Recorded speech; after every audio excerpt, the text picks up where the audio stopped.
Сайн байцгаана. Өнөөдөр Microsoft Office 2013 програм хэрхэн суулгах талаар зааж өгүүлнэ.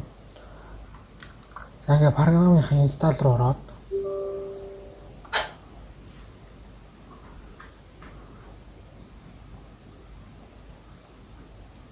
инсталланд орох юм бол Office 2013 програмын бүх програмыг суух болно.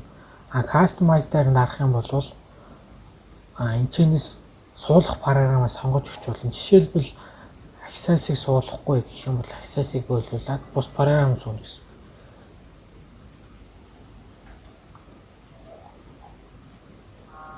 Install. За ингээд програм суулгах юм.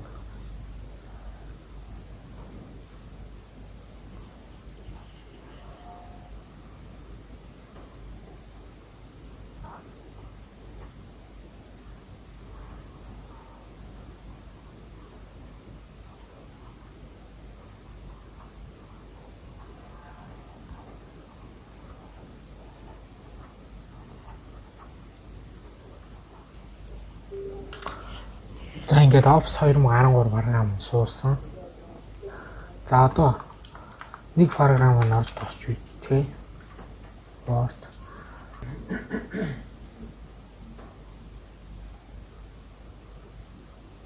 Microsoft Office 2013 програм нь өөрөө Activation кодтой байгаа. Activation кодыг хэрхэн уншуулах гэдгийг одоо зааж өгье. За эхлээд вирусныхан програмыг устгах нь өөрийнхөө компьютер дээр байгаа.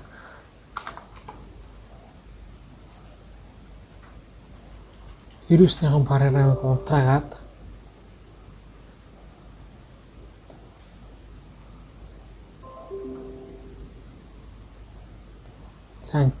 Kipsio програмаа задлаад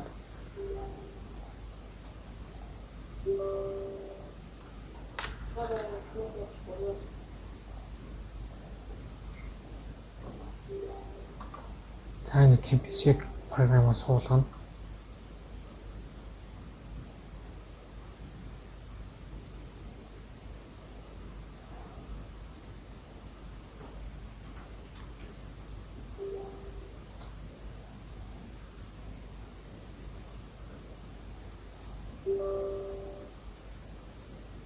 Diagnostic complete.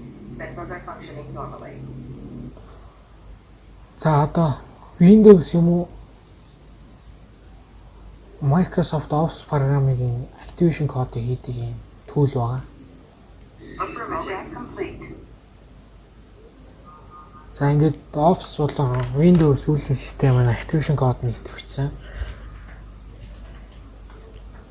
Одоо Office програмаа ямар ч асуудалгүй ашиглаж болно гэсэн. За анхаарал тавьж баярлалаа.